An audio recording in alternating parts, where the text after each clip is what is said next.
Hello viewers, क्या हाल चाल, कैसे हैं? बढ़िया। तो बच्चों, आज ही हमारा लेक्चर नंबर 4 और आज जो है वो हम कार्बोहाइड्रेट को डिस्कस करेंगे इस लेक्चर में। अ, ये एक बायोमोलिक्यूल है। सो स्टार्ट करते हैं today's lecture and I welcome all of you to come on the KCC series of class first year biology. तो स्टार्ट करते हैं टुडेज लेक्चर। तो आज का लेक्चर है बेसिकली कार्बोहाइड्रेट के ऊपर। तो कार्बोहाइड्रेट क्या है? एक बायोमोलिक्यूल है। ठीक है। तो ये कंपोज्ड हुआ है टू वर्ड्स का। Carbo means carbon and hydrate means water. यानी लिटरली मीनिंग क्या हो गई इस वर्ड कार्बोहाइड्रेट की? Hydrated carbon. ठीक है भाई। तो एग्जाम्पल क्या हो गया? Water containing carbon. ऐसा कार्बन जो वाटर कंटेन होता हो। ठीक है। तो आगे देखते हैं। Thus biomolecule contain carbon, hydrogen and oxygen as a element where the hydrogen and oxygen are present in the simple ration of 2:1 is present in a water। तो जो बायोमोलिक्यूल है कार्बोहाइड्रेट, इसके अंदर carbon, hydrogen and oxygen element मौजूद होते हैं। तो इसके अंदर जो रेशो होता है हाइड्रोजन और ऑक्सीजन का, वो होता है 2:1। और यही रेशो जो है वो वाटर के अंदर मौजूद होता है। H2O मॉलिक्यूल के अंदर भी रेशो 2:1 होता है। तो सेम रेशो होता है। ठीक है भाई। The general formula of carbohydrate molecule is CnH2nONA। तो जनरल फार्मूला आपको पता चल गया क्या है कार्बोहाइड्रेट का। Where n is the whole number. तो यहाँ पे जो n है वो एक होल नंबर है। और ये n नंबर जो है वो कुछ भी हो सकता है। ये 3 भी हो सकता है, 4 भी हो सकता है, 5 भी हो सकता है, 6 भी हो सकता है। ठीक है। तो according to IUPAC, carbohydrate are defined as the polyhydroxy carbonyl compounds. ठीक है। कह रहा है कि IUPAC के मुताबिक। तो IUPAC कहते हैं। तो IUPAC जो है वो हम एक इंटरनेशनल सिस्टम है, उसे कहते हैं, जो कि एक नेमिंग सिस्टम है, नेमिंग प्रोवाइड करने वाला सिस्टम है इंटरनेशनल, उसे हम कहते हैं। तो IUPAC के मुताबिक कार्बोहाइड्रेट जो है वो पॉलीहाइड्रोक्सी कार्बोनल कंपाउंड है। ठीक है। तो इसे पॉलीहाइड्रोक्सी क्यों कह रहे हैं? क्योंकि इसके अंदर हाइड्रोक्साइल, हाइड्रोक्साइल जिसे हम OH कह रहे होते हैं, क्या? OH। ठीक है। तो ये ग्रुप जो है वो बहुत ज्यादा मौजूद होता है अमाउंट में। तो इसीलिए इसे पॉलीहाइड्रोक्सी कहते हैं। कार्बोनल कंपाउंड क्यों कह रहे हैं? क्योंकि इसके अंदर कार्बोनल जो है वो ग्रुप होता है। तो कार्बोनल ग्रुप कीटोन भी हो सकता है, अल्डिहाइड भी हो सकता है। तो ये ग्रुप जो है वो कार्बोनल ग्रुप जो है वो इन हाइड्रोक्साइल, बहुत सारे हाइड्रोक्साइल ग्रुप के साथ जो है वो मिलकर पॉलीहाइड्रोक्सी कार्बोनल कंपाउंड बना रहे होते हैं, जिसे हम कार्बोहाइड्रेट कह रहे होते हैं। ठीक है। तो आगे देखते हैं। Main source of carbohydrate are plant because they synthesize carbohydrate molecule as a primary product during photosynthesis। तो मेन सोर्स जो है वो कार्बोहाइड्रेट का प्लांट है, क्योंकि प्लांट जो है वो ज्यादा अमाउंट में कार्बोहाइड्रेट को बना रहा है, सिंथेसाइज कर रहा है प्राइमरी प्रोडक्ट की तौर पर। और ये फोटोसिंथेसिस प्रोसेस जब प्लांट के अंदर होता है, तो वो फोटोसिंथेसिस प्रोसेस के जरिए जो है वो ग्लूकोज बनाता है, यानी कार्बोहाइड्रेट की सिंथेसाइज कर रहा होता है। ठीक है।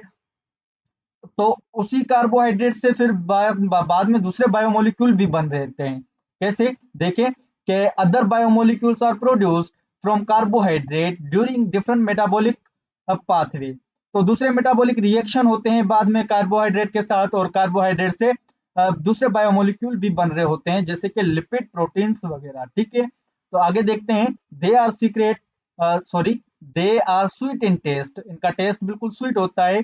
तो इसीलिए इन्हें सेक्रम कह रहे होते हैं या सेक्राइड कह रहे होते हैं। तो ये शुगर कहलाता है। ठीक है। Carbohydrate found abundantly in all organism.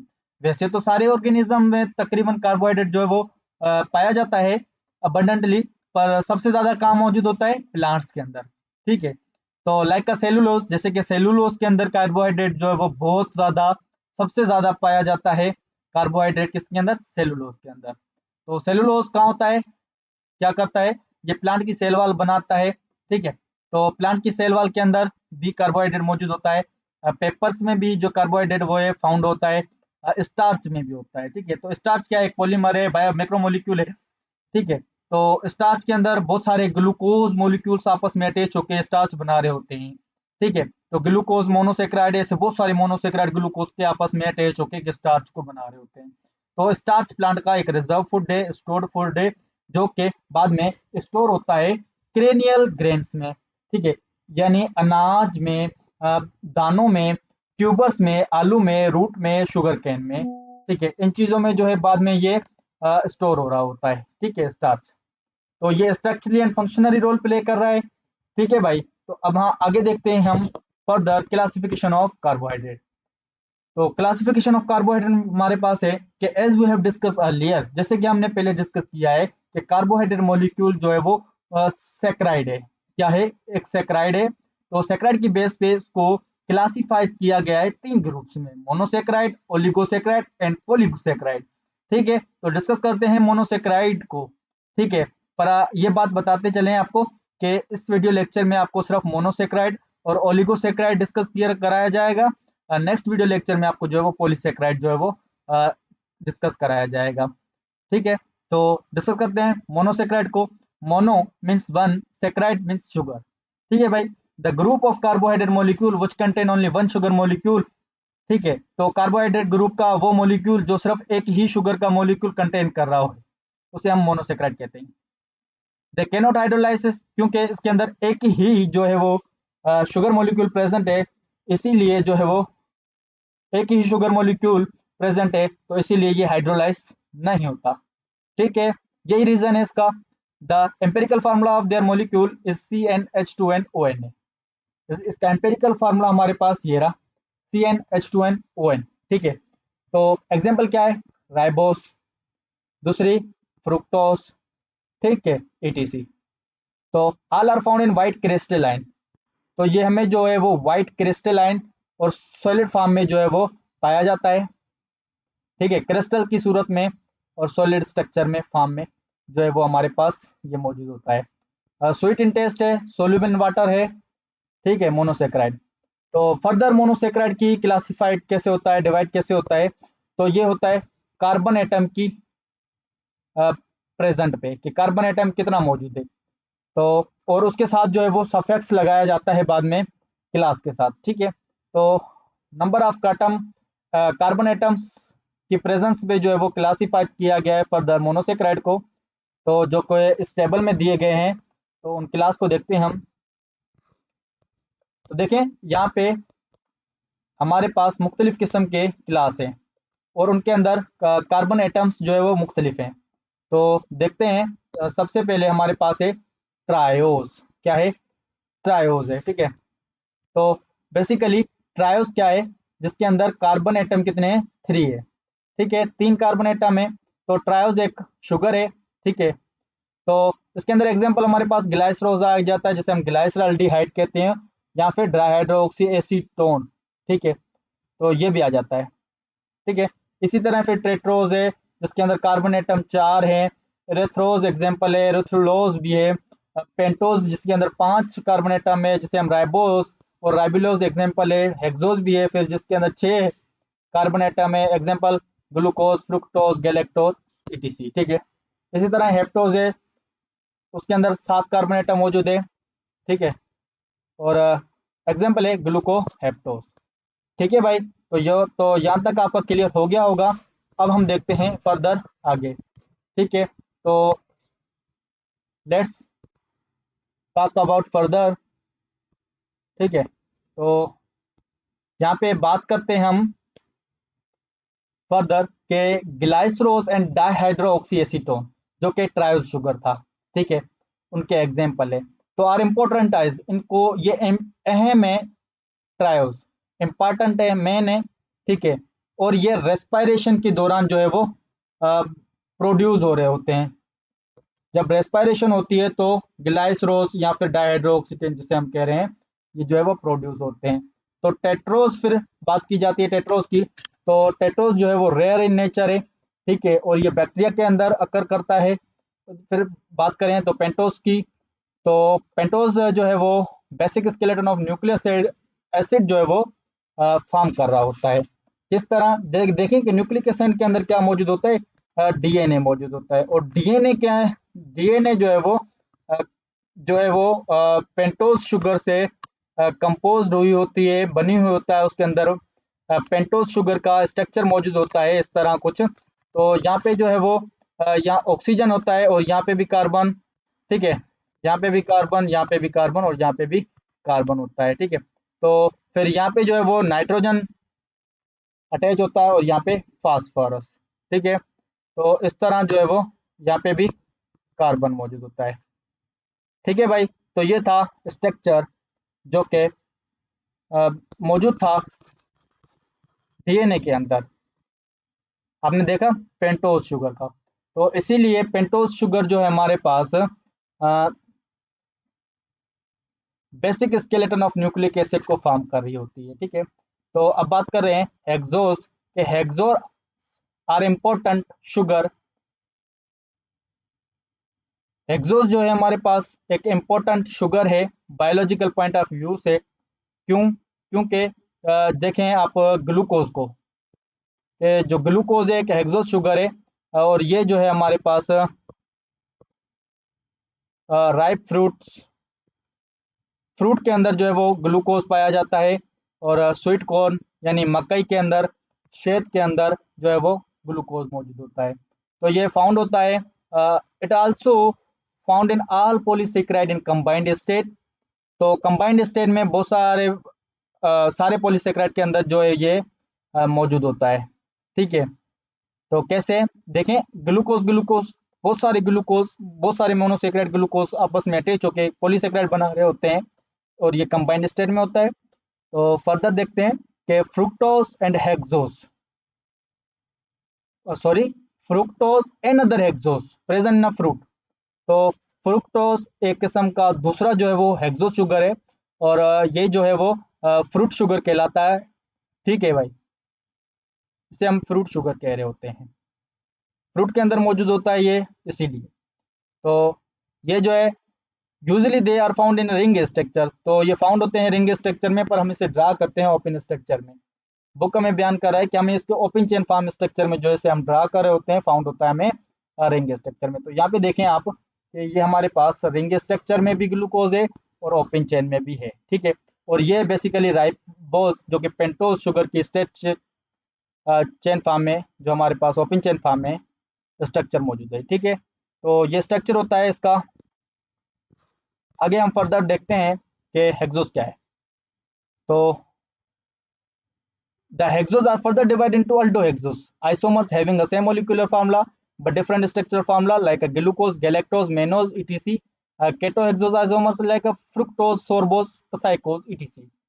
तो ये बात ये कर रहा है कि हेक्सोस को फर्दर जो क्लासिफाइड किया है, डिवाइड किया गया है, वो आइसोमर्स की बेस पे किया गया है कि उसके आइसोमर की बेस पे क्या है। तो जैसे कि अल्डोहेक्सोस आइसोमर आ जाता है, कीटोहेक्सोस आइसोमर्स आ जाता है। तो अल्डोहेक्सो आइसोमर्स तो आइसोमर है, तो भाई जिसके अंदर मॉलिक्यूलर फार्मूला तो सेम होगा पर स्ट्रक्चरल फार्मूला क्या होगा, डिफरेंट होगा।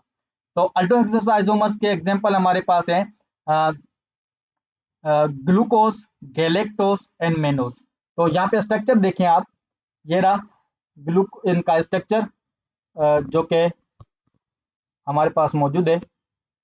इस स्ट्रक्चर को देखें तो ये ग्लूकोज, ये मेनोज और ये गैलेक्टोज। तो इनका मोलिकुलर फार्मूला बिल्कुल सेम है, C6H12O6 है। तीनों का यही फार्मूला है मोलिकुलर, पर इनका स्ट्रक्चर फार्मूला डिफरेंस है। कैसे? तो सबसे पहले हम ग्लूकोज और मेनोज को कंपेयर करते हैं। तो यहाँ पे देखें कि इनका हाइड्रोक्साइल ग्रुप यहाँ पे मौजूद है और इनका हाइड्रोक्साइल ग्रुप यहाँ पर मौजूद होते हैं, ठीक है। तो ये डिफरेंस आ गया। इसी तरह अगर आप ग्लूकोज को और गैलेक्टोज को कंपेयर करें तो ग्लूकोज का जो स्ट्रक्चर है उसके अंदर हाइड्रोक्साइल यहाँ पे मौजूद है, पर गैलेक्टोज के अंदर यहाँ पे मौजूद होता है, ठीक है। तो स्ट्रक्चरली चेंज आ रहा है। अगर हम मेनोज को और गैलेक्टोज को कंपेयर करते हैं, किसको, मेनोज को और गैलेक्टोज, तो देखें कि हमारे पास इसके अंदर हाइड्रोक्साइल ग्रुप यहाँ पे मौजूद है और इसके अंदर यहाँ पे। तो स्ट्रक्चर चेंज हो रहा है, स्ट्रक्चर फार्मूला चेंज है, मॉलिक्यूलर फार्मूला सेम है, तो ये आइसोमर है, ठीक है। तो ये एग्जांपल थी एल्डोहेक्सो आइसोमर की, ठीक है भाई। फर्दर हमारे पास जो है वो कीटोहेक्सो आइसोमर्स के भी नाम दिए गए हैं, लाइक जैसे कि फ्रुक्टोज, सोरबोस और पसाइकोज आ जाते हैं। ठीक है भाई, तो इनका भी मोलिकुलर फार्मूला सेम होता है, स्ट्रक्चरल फार्मूला डिफरेंट होता है। अब हम बात करेंगे ओलिगोसेक्राइड की। तो ओलिगोसेक्राइड क्या है? The type of carbohydrate which are made up of 2 to 10 monosaccharide. भाई ये ऐसा कार्बोहाइड्रेट का टाइप है जिसके अंदर दो से 10 तक जो है वो मोनोसेक्राइड्स होते हैं। ठीक है, दो से 10 तक जो है वो मोनोसेक्राइड्स आपस में मिलकर जो है वो कार्बोहाइड्रेट जो बनाते हैं उसे हम ओलिगोसेक्राइड कहते हैं। तो जो जो जिसमें दो मोनोसेक्राइड होते हैं उन्हें हम डाइसेक्राइड कहते हैं। ठीक है, तो लेट्स आगे देखते हैं। These are comparatively less sweet, तो ये स्वीट होते हैं, less and taste and less soluble in sorry क्या है, लेस सोल्यूबल इन वाटर है। तो सोल्यूबल भी कम होते हैं और टेस्ट में भी बिल्कुल जो है वो ये लेस है। ठीक है, हाँ भाई, ये हाइड्रोलाइज भी होते हैं। ठीक है, तो देखें इसकी कॉमन टाइप क्या थी, डाइसाइक्राइड। कॉमन टाइप क्या है, डाइसाइक्राइड है। तो जब डाइसाइक्राइड जो है वो इसके अंदर क्या होंगे, दो मोनोसेक्राइड होंगे। तो जब उन्हें हाइड्रोलाइज किया जाएगा तो वो उनके अंदर हमें दो मोनोसेक्राइड मिलेंगे। ठीक है, तो इनके अंदर जो दो मोनोसेक्राइड है, इनके बीच में बॉन्ड होगा, वो कोवेलेंट बॉन्ड होगा जो इन्हें जुड़ा कर रख रहा होगा। ठीक है, तो ये दो मोनोसेक्राइड के बीच में जो बॉन्ड बनेगा उसे बॉन्ड को हम ग्लाइकोसाइडिक बॉन्ड या फिर ग्लाइकोसाइडिक लिंकेज कहते हैं। ठीक है, a glycoside is a simply ring shape sugar molecule that is attached to another molecule.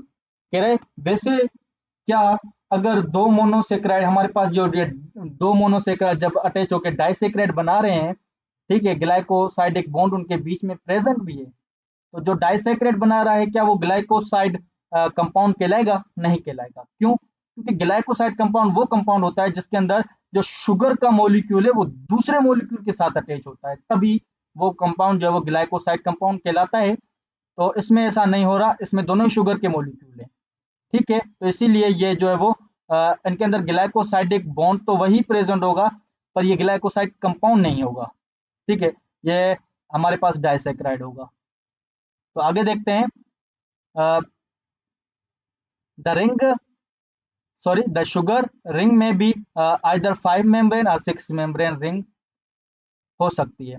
5 membrane या 6 मेम्ब्रेन वाली रिंग भी इसकी हो सकती है। ठीक है, फॉर एग्जांपल सुक्रोज। तो सुक्रोज भी क्या है, एक डाइसाइक्राइड है।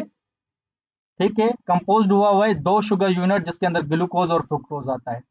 तो जब ग्लूकोज और फ्रुक्टोज आपस में जुड़ते हैं ग्लाइकोसाइडिक बॉन्ड की मदद से, तो जो डाइसेक्राइड बनता है, ठीक है, तो उसका जो स्ट्रक्चर होता है तो वो 5 मेम्ब्रेन में भी हो सकता है, 6 मेम्ब्रेन रिंग में भी हो सकता है। तो बिल्कुल यहाँ पे देखें आप, स्ट्रक्चर दिया गया है। ओके, तो आगे देखते हैं, फर्दर हम डाइसेक्राइड की बात करते हैं कि द डाइसेक्राइड में भी रिड्यूसिंग और नॉन रिड्यूसिंग शुगर। हाँ, हो सकता है कि डाइसेक्राइड रिड्यूसिंग भी हो या नॉन रिड्यूसिंग शुगर हो। क्या मोनोसेक्राइड ऐसा हो सकता है? नहीं, मोनोसेक्राइड जो है वो बेसिकली सिर्फ रिड्यूसिंग शुगर है। ठीक है, तो डाइसैकेराइड रिड्यूसिंग भी है, नॉन रिड्यूसिंग भी है। The reducing sugar is any carbohydrate which is capable of being oxidized and cause the reduction of the substance without hydrolysis। यानी जो हमारे पास रिड्यूसिंग शुगर होती है, रिड्यूसिंग शुगर के अंदर हमारे पास ये होता है कि वो ऑक्सीडाइज हो सकता है। उसका जो डाइसैकेराइड है वो उसके अंदर जो है वो शुगर जो है वो हमारे पास मॉलिक्यूल जो कार्बोहाइड्रेट है वो ऑक्सीडाइज हो सकता है, यानी इलेक्ट्रॉन लॉस कर सकता है बिना हाइड्रोलाइसिस के। उनके बीच का जो ग्लाइकोसाइडिक बॉन्ड है वो टूटना नहीं चाहिए, और वो जो इलेक्ट्रॉन की ट्रांसफर हो सकती है, रिडक्शन करवा सकता है दूसरे सब्सटेंस के साथ, तो उसे हम रिड्यूसिंग शुगर कहते हैं। और ये क्यों होता है? क्योंकि इनके अंदर free aldehyde and free ketone group जो है वो मौजूद होते हैं, इसीलिए। एग्जाम्पल क्या है? एग्जाम्पल हमारे पास है माल्टोज, लेक्टोज वगैरह वगैरह। ठीक है, ओके, तो अब बात करते हैं नॉन रिड्यूसिंग शुगर की, कि the non reducing sugar are carbohydrate which are unable to be oxidized, जो कि ऑक्सीडाइज नहीं होता, and do not reduce, reduce भी नहीं होता दूसरे सब्स्टेंस के साथ, ठीक है। It is due to absence of free aldehyde और फ्री कीटोन ग्रुप, तो इनके अंदर फ्री एल्डिहाइड और फ्री कीटोन ग्रुप नहीं होता इसीलिए, ठीक है। तो ये ऑक्सीडाइज नहीं होते, अपने इलेक्ट्रॉन लॉस नहीं करते, इसलिए इनके पास एनर्जी भी ज्यादा होती है। एग्जाम्पल क्या है, सुक्रोज और रिफाइनोज, ठीक है। तो अब देखते हैं कि आगे कि लिविंग ऑर्गेनिज्म जो है वो specially plant transport their sugar from source leaf to sink tissue in the form of non reducing sugar. तो इंपॉर्टेंस बयान की जा रही है यहाँ पे नॉन रिड्यूसिंग शुगर की, स्पेशली अगर हम प्लांट की बात करें तो लिविंग ऑर्गेनिज्म के अंदर जो प्लांट होते हैं वो प्लांट जो है वो शुगर मॉलिक्यूल को ट्रांसपोर्ट कर रहे होते हैं अपने सोर्स से सिंक टिश्यू में। तो सोर्स क्या है, वो हिस्सा है जहाँ पे जो मॉलिक्यूल है शुगर का वो बन रहा होता है, और सिंक टिश्यू जहाँ पे वो ट्रांसफर होता है, ठीक है, जहाँ पे वो स्टोर होता है, ठीक है। तो सोर्स से ट्रांसफर हो रहा है सिंक टिश्यू में, जहाँ पे वो स्टोर होता है फ्रूट की सूरत में, ठीक है, इन the form of non reducing sugar. तो ये नॉन रिड्यूसिंग शुगर की फॉर्म में होता है, ठीक है। वेयर ग्लाइकोसाइडिक बॉन्ड जो है वो बन रहा होता है between कार्बोनल groups of both sugar, दोनों शुगर के जो कार्बोनल ग्रुप्स है उनके बीच में जो ग्लाइकोसाइडिक बॉन्ड भी बन रहा होता है। तो आगे देखें कि सुक्रोज इज अ शुगर, जो सुक्रोज शुगर है ये एक नॉन रिड्यूसिंग शुगर है, ठीक है। तो ये जो है वो ऑक्सीडाइज भी नहीं होता, तो इनके अंदर इलेक्ट्रॉन की लॉस भी नहीं होती, ठीक है। तो ये इसीलिए ज्यादा एनर्जी जो है वो कंटेन करता है, ठीक है। It is the energy efficient and transport and storage, तो इसीलिए इसकी एनर्जी जो है वो ज्यादा होती है, तो वो जो है वो ट्रांसपोर्ट होके स्टोरेज हो जाती है, ठीक है। तो during transport it is not oxidize, ठीक है। तो ऑक्सीडाइज तो वैसे ही नहीं होता जब ट्रांसपोर्ट होता है एनर्जी का, और and react with other substance, so दूसरे सब्सटेंस के साथ रिएक्ट करता है, तो इंटरमीडिएट रिएक्शन भी नहीं होता, इनके दरमियान कोई रिएक्शन भी नहीं होता दूसरे मॉलिक्यूल्स के साथ, और कोई मॉलिक्यूल आके आकर इनके बीच में दरमियान में आके जो है वो रिएक्शन नहीं कर रहा होता, ठीक है बेटा। तो मेरे ख्याल से यहीं पे आपका जो ये लेक्चर है वाइंड अप हो रहा है, देखते हैं आगे है 9। तो ठीक है, यहाँ पे हमारा आज का लेक्चर जो है वो फाइंड होता है पूरा कंप्लीट, ठीक है। हाँ, और एक बात रह गई, क्या, वो ये घबराना नहीं है।